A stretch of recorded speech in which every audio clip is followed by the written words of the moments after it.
matin, mon exhortation porte sur protège ta consécration.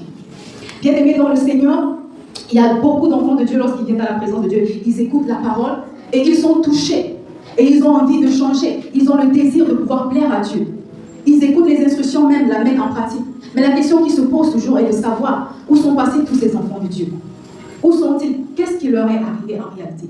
En réalité, ce qui nous arrive souvent dans la présence de Dieu, c'est que nous ne sommes pas affermis. Ce qui arrive à beaucoup d'enfants de Dieu, c'est qu'ils n'ont pas la flamme. Ce qui arrive à beaucoup d'enfants de Dieu, c'est qu'ils commencent à abandonner.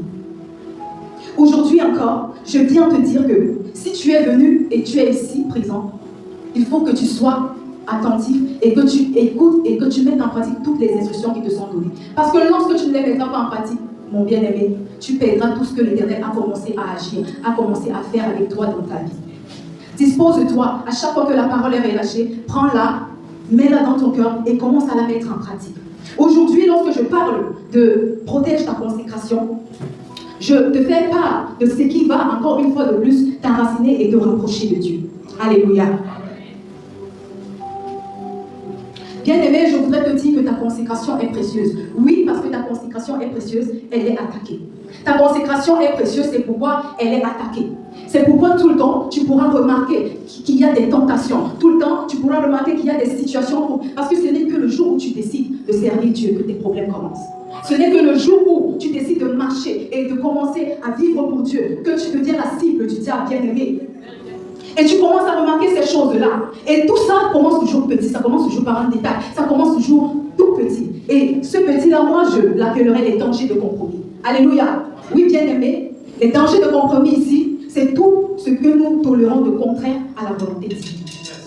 Tout ce que nous tolérons de contraire à la volonté de Dieu qui affaiblit progressivement notre consécration et qui éloigne la présence de Dieu de nous. Alléluia. Et comme danger de compromis ce matin, j'aimerais te parler de la déconnexion spirituelle. Et pour parler de la déconnexion spirituelle, j'aimerais un peu qu'on lise une histoire dans le livre de 1 Roi à son verset 19. Est-ce qu'on peut se lever pour honorer la première lecture?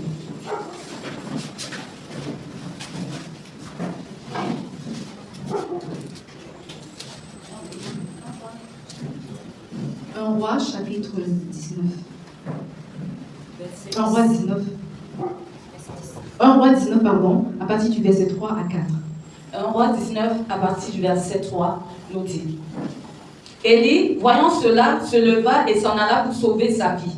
Il arriva à Beersheba, qui appartient à Juda, et il y laissa son serviteur. Pour lui, il alla dans le désert où, après une journée de marche, il s'assit sous un genêt et demanda la mort en disant, « C'est assez. Maintenant, Éternel, prends mon âme, car je ne suis pas meilleur que mes pères. » Alléluia. Amen. Et par crochet, nous allons lire le livre de 1 Timothée à son verset 4 à 16. 1 Timothée 4, verset 16. 1 Timothée 4 au verset 16 nous dit, « Veille sur toi-même et sur ton enseignement. Persévère dans ces choses, car en agissant ainsi, tu te sauveras toi-même et tu sauveras ceux qui t'écoutent. » Alléluia. Est-ce que tu peux t'asseoir sur la tête de tes ennemis? Alors, bien-aimés de l'Éternel, nous avons deux paroles ici. La première parole nous conseille de veiller sur nous et de veiller sur les enseignements que nous recevons. Et la deuxième parole nous parle de l'histoire d'un homme de Dieu, un prophète très oint et très puissant qui s'appelait Élie. Bien-aimés, il y a un piège subtil, je dirais même très dangereux, dans la déconnexion spirituelle. Alors, c'est l'histoire d'Élie qui était un grand prophète de l'Éternel. À cause des hommes, à cause des douleurs, à cause des situations, à cause des conflits, Élie a décidé d'abandonner l'Éternel. Alléluia. Bien-aimés dans le Seigneur, beaucoup commencent bien. Nous tous, nous commençons bien. Beaucoup sont engagés le matin. Beaucoup sont zélés le soir. Beaucoup ici sont motivés à midi. Alléluia. Mais et pourtant, leurs yeux n'est pas fixé sur Dieu. Leurs yeux est fixé sur des hommes et sur ce que font les hommes. Et c'est le cas d'Élie, bien-aimé. Élie est un homme qui a servi l'Éternel. Élie est un homme qui pouvait invoquer le feu afin de consumer les prophètes de Baal. Élie était l'homme qui pouvait invoquer et arrêter la pluie pendant 3 ans et 6 mois. Mais pourtant, Élie a été influencé par une femme. Mais pourtant, Élie a eu peur de la reine Jézabel qui pouvait tuer tous les prophètes de Baal. C'est l'histoire de chaque enfant de Dieu lorsqu'il se retrouve dans la présence de Dieu. À cause des situations, à cause des troubles, à cause des problèmes, il commence à abandonner, il commence à relâcher. Mais bien aimé dans le Seigneur, tout ça c'est parce que tu ne parviens pas à protéger ta consécration. Alors ce matin, je viens te dire que protège ta consécration, protège ta relation avec Dieu. Lorsque tu te retrouves dans la présence de Dieu et que tu reçois la parole et que tu reçois l'onction et que tu reçois même la puissance spirituelle, conserve-la. Parce que si tu ne la conserves pas, tu peux la perdre. Alors Élie, dans ce verset biblique, la Bible nous dit qu'Élie a même demandé la mort. Élie a oublié tous les prodiges. Il a oublié tout ce que Dieu avait fait avec lui. Bien aimé, ce n'est pas un homme qui t'a appelé. Ce n'est pas un homme qui t'a appelé, c'est Dieu qui t'appelle. Et quand Dieu t'appelle, quand Dieu t'appelle, il t'établit. C'est Dieu qui avait établi Élie. Et pourtant, Élie avait faibli devant la reine Jézabel. Alléluia. Bien aimé, lorsque nous commençons à fléchir, qu'est-ce qui se passe? Nous refroidissons. Nous abandonnons. Nous nous retirons. Et c'est comme ça que beaucoup d'enfants de Dieu ont abandonné leur position spirituelle. Et la conséquence, c'est quoi? C'est parce qu'ils ont été déçus. La cause, c'est quoi? C'est parce qu'ils ont été déçus. Ils ont été blessés. Et ici, les blessures et les déceptions deviennent un point de déconnexion. Je te dis, mon frère, ma soeur, ne sois pas déconnecté. Que les blessures, que les soucis du siècle ne te déconnectent pas de la présence de Dieu. Alléluia. Bien-aimés, la conséquence ici, fait en sorte qu'on ne se rende pas compte de la consécration qui commence à s'affaiblir. Le feu s'éteint et la présence de Dieu s'enfuit. Nous, comme je le disais tantôt, nous ne venons pas pour des hommes, mais nous venons à Dieu. Et nous devions avoir le regard fixé vers Dieu. Parce que notre foi n'est pas basée sur l'homme, notre foi est basée sur Dieu. Bien aimé dans le Seigneur, Élie, lui, il avait la grâce de servir l'Éternel. Il a tellement fait des choses avec l'Éternel. Et à la fin des comptes, malgré qu'il ait abandonné, l'Éternel l'a enlevé. Mais toi et moi, nous n'avons même pas encore commencé. Si nous abandonnons, qu'est-ce qui va nous arriver?